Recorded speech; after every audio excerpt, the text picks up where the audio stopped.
بسم اللہ الرحمن الرحیم۔ حضرت عبداللہ ابن مسعود رضی اللہ تعالیٰ عنہ بیان کرتے ہیں، کسی آدمی نے عرض کیا، اللہ کے رسول، اللہ کے نزدیک کون سا گناہ سب سے بڑا ہے؟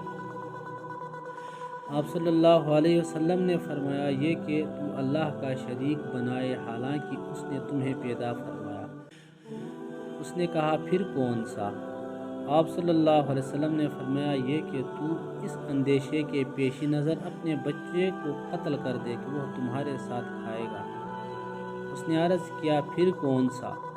آپ صلی اللہ علیہ وسلم نے فرمایا، یہ کہ تو اپنے پڑوسی کی بیوی سے زنا کرے۔